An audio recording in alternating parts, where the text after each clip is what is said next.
Audio क्रमांक 6। पुस्तक का नाम महाशक्ति की लोक यात्रा।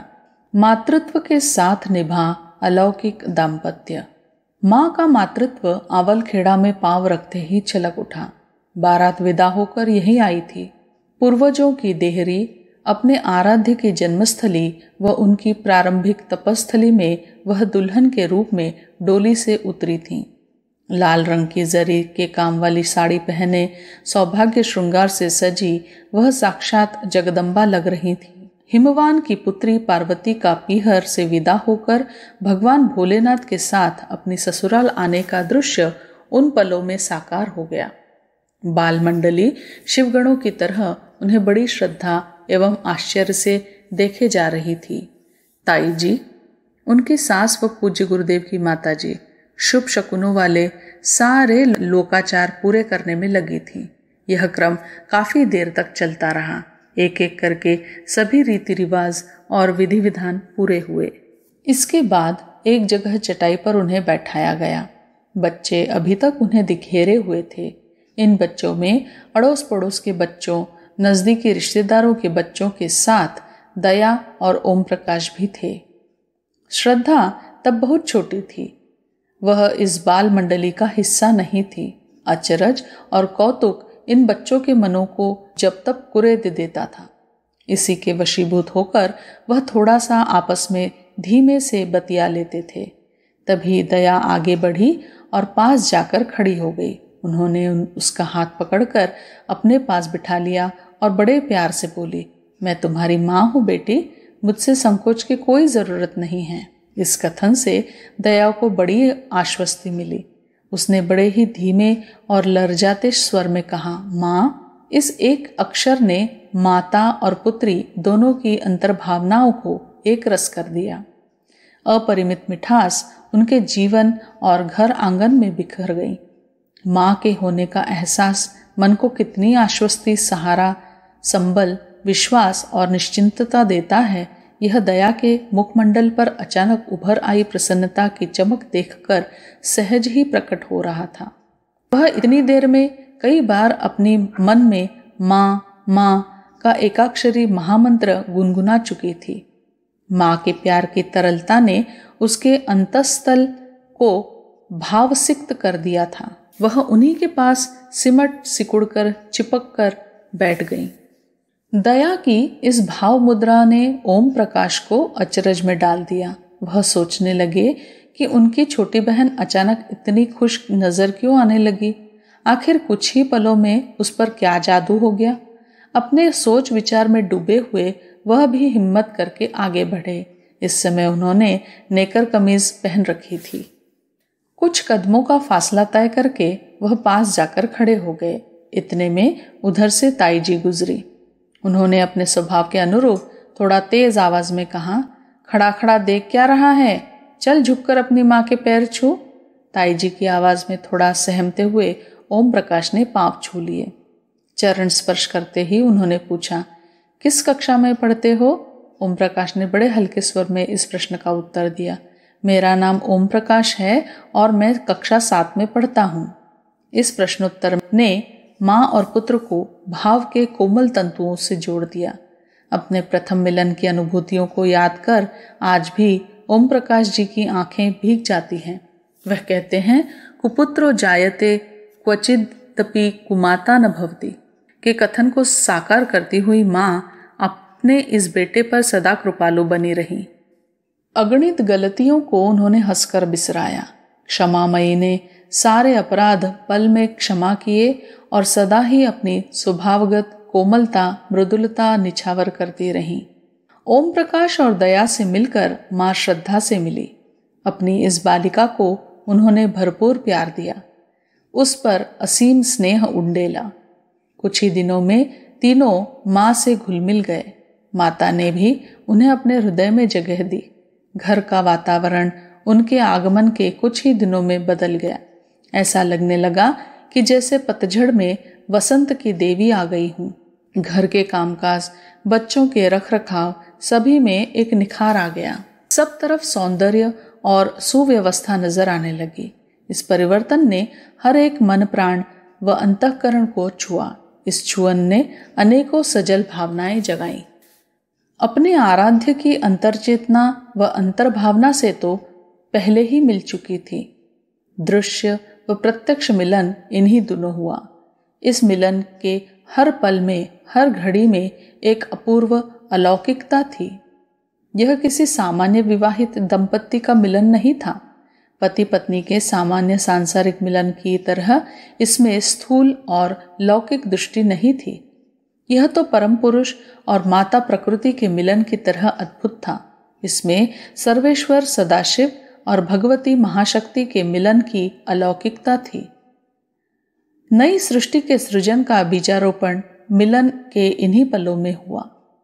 ईश्वर चिंतन और चर्चा के बीच वे दोनों जब भी इकट्ठे बैठते, भविष्य की नई संभावनाओं पर चर्चा होती। उनके आराध्य उन्हें नई भूमिका के लिए तैयार करते। यह गुरुदेव की तीव्र साधना का काल था। गायत्री महापुरुष चरणों की श्रृंखला अपने अंतिम चरण में थी। अखंड ज्योति मासिका पत्रिका का प्रकाशन विधिवत प्रारंभ हो चुका था। आज का विशालकाय गायत्री परिवार तब अखंड ज्योति परिवार के रूप में अंकुरित होने लगा था। इसकी उपयुक्त साज संभाल के लिए, सही पालन पोषण के लिए माँ की आवश्यकता थी। माँ का अर्थ केवल 1-2 संतानों को जन्म देने तक सीमित नहीं था। जन्म देने भर से कोई माँ नहीं बन जाया करती। माँ तो वही है जो अपनी संतानों को श्रेष्ठ संस्कार दे, उनमें अपने प्राणों को उंडेल कर उनका भाव विकास करे, उन्हें विश्व उद्यान के श्रेष्ठ पुष्पित पादपों के रूप में विकसित करने के लिए जरूरी खाद पानी की व्यवस्था जुटाए। यह काम आसान नहीं है। इसके लिए कठोरतम साधना और अध्यात्म उपार्जित आत्मशक्ति की आवश्यकता है। अपनी भावी रीति नीति के अनुरूप माता भगवती इन दिनों यही करने में जुट गईं। अपने आराध्य के संसर्ग में अनेकों गुह्य मंत्रों, बीजाक्षरों, योग की गहन प्रक्रियाओं का ज्ञान उन्हें इसी समय हुआ। उनकी अपनी विशिष्ट साधना की शुरुआत ठीक उसी स्थान से हुई जहां कभी तपस्वी प्रवर श्री राम ने अखंड साधना दीप प्रज्वलित किया था। हालांकि यहाँ उनका साधना काल बहुत ही थोड़े समय के लिए रहा। अखंड ज्योति के प्रकाशन की वजह से परम पूज्य गुरुदेव का मथुरा रहना अनिवार्य था। पहले कुछ अंकों के आगरा से प्रकाशित होने के बाद अब अखंड ज्योति मथुरा से प्रकाशित होने लगी थी। साधकों, जिज्ञासुओं और आगंतुकों का आवागमन भी बढ़ने लगा था। मथुरा में पहले लिया गया किराए का मकान भी छोटा पड़ने लगा था। नई परिस्थितियों के अनुरूप वर्तमान अखंड ज्योति संस्थान के मकान को किराए पर लिया गया और माता भगवती, ताई जी, बच्चों व अपने आराध्य के साथ अखंड ज्योति संस्थान, वर्तमान का घिया मंडी वाला आवास के आंगन में आकर वास करने लगी। परिवार ही नहीं, सबकी माता जी। अखंड ज्योति संस्थान के आंगन में माता भगवती प्रायः सभी की माता जी बन गई। पास पड़ोस के बच्चे ही नहीं, अखंड ज्योति कार्यालय में आने जाने वाले लोग भी उन्हें माता जी कहने लगे। यहाँ आते ही उन्होंने अनेकों जिम्मेदारियां एक साथ संभाल ली। प्रेम, सदाशयता, सहिष्णुता और श्रमशीलता की प्रकाश रश्मियों का पुंज उनके व्यक्तित्व को और भी अधिक प्रकाशित करने लगा। यहाँ वह सबसे बाद में सोती और सबसे पहले जगती। उनके जगने का समय तो निश्चित था, पर सोने के समय के बारे में कोई ठिकाना नहीं था, क्योंकि हर दिन इतने तरह के नए नए काम आ जाते थे कि सोने में प्रायः देर हो ही जाती और कुछ नहीं तो समय कुसमय आने वाले आगंतुकों की भोजन व्यवस्था में ही विलंब हो जाता। देर से सोने के कारण वह स्थिति कुछ भी हो, पर वह रात्रि 3 बजे बड़े ही नियम से जग जाया करती थी। जागरण के पश्चात नित्य कर्म से निवृत्त होकर वह योग साधना के लिए बैठ जाती। उनकी पूजा वेदी पर सदा परम पूज्य गुरुदेव एवं गायत्री माता का चित्र प्रतिष्ठित रहता था। वही उनके जीवन सर्वस्व और आराध्य थे। अपने आराध्य में ही वे जगन माता गायत्री की अनुभूति करती थीं। इस चित्र का पंचोपचार पूजन करके प्राणायाम की कुछ विशिष्ट प्रक्रियाएं संपन्न करती। इसी के साथ गायत्री महामंत्र का जप उनकी अंतर चेतना में होने लगता। उनकी कठिन साधना से जागृत एवं चैतन्य गायत्री महामंत्र के प्रत्येक बीजाक्षर का स्फोट उनके अस्तित्व के विभिन्न गुह्य केंद्रों में होता रहता। यह उनके द्वारा किए जाने वाले गायत्री जप की अद्भुत प्रणाली थी। जप के अनंतर वह ध्यानस्थ हो जाती। ध्यान की भावदशा में वह अपने महाशक्ति के स्वरूप में परिपूर्णता से निमग्न होती। साधना का यह क्रम प्रायः सूर्योदय तक चलता रहता। इसके बाद घर और कार्यालय के अन्य कामकाज शुरू हो जाते। इन कामों को भी वह किसी भी तरह योग साधना से कम नहीं मानती थी। वह कहा करती थी कि काम चाहे छोटा हो या बड़ा, यदि सच्चे भाव से भगवान को अर्पित किए जाए तो वह योग साधना बन जाता है। उससे ध्यान और समाधि की ही तरह योग विभूतियां प्रकट होती हैं। माताजी की इन बातों में कोरा शब्द विस्तार नहीं, अनुभूति का सत्य समाया था। अपने कामों के द्वारा वह हर पल हर क्षण साधना किया करती थी। उनका कहना था कि स्वार्थ और अहंकार के तत्वों की विषाक्तता से प्रायः सभी कर्म कलुषित होते रहते हैं। इनके रहते हुए किसी भी कर्म का योग बनना संभव नहीं हो पाता। इसकी जगह यदि अपने आराध्य के प्रति निष्ठा और समर्पण की भावनाएं कर्म में समाविष्ट हो जाएं, तो सब कुछ बदल जाता है। कोई माने या न माने, फिर बर्तन मांजना, झाड़ू पोछा करने जैसे हीन समझे जाने वाले काम भी ध्यान साधना का रूप ले लेते हैं। उनका यह अनुभव सत्य उनके जीवन में रोज ही प्रकट होता था। झाड़ू पोछा और बर्तन मांजने जैसे कामों से ही उनके कामकाजी दिन की शुरुआत होती थी। खाना पकाना भी एक बड़ा काम था। परिवार के सदस्यों के अतिरिक्त आने वालों की बड़ी संख्या हमेशा घर में बनी रहती। आने वालों की संख्या कोई ठीक निश्चित नहीं थी। कभी तो ये 5-10 होते तो कभी 30-40 तक हो जाते।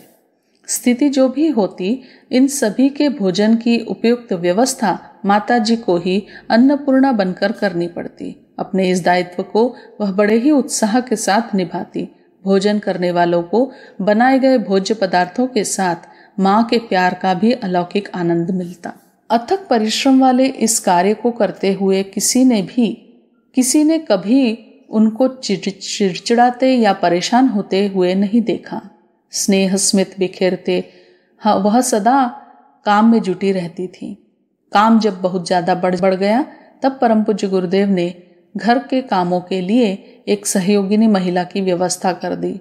वह मथुरा के ही बैरागपुरा मोहल्ले में रहने वाली एक गरीब विधवा थी, जो टूटी फूटी कोठरी में एक छोटे से बालक के साथ बिना किसी सहारे, बिना किसी आर्थिक स्रोत के दिन काट रही थी। जिस समय उसे रखा गया, उस समय उसकी उम्र 20-22 वर्ष रही होगी, लेकिन गरीबी की मार ने उसे असमय बूढ़ा कर दिया था। लंबे कद यह सावली महिला जली लकड़ी सी लगती थी। उसकी दुर्बलता के कारण उसके गालों में गड्ढे उभर आए थे, आंखें बैठ गई थी। उसका नाम था गुलाबो। हर बात में उसकी एजू कहने की आदत के कारण अखंड ज्योति संस्थान में उसका नाम ही एजू हो गया था। सभी लोग उसे इसी नाम से बुलाने लगे। एजू कुछ ही दिनों में माताजी की प्रिय सहयोगिनी बन गई। माताजी द्वारा उसके स्वास्थ्य व खान पान पर विशेष ध्यान दिए जाने के कारण थोड़े ही दिनों में वह दीन दुर्बल के स्थान पर स्वस्थ, सुपुष्ट एवं सुंदर दिखने लगी। गली गली में मारे मारे फिरने वाले उसके लड़के को माताजी ने स्कूल में दाखिला कराया। वह और उसका बालक दोनों ही निहाल हो गए।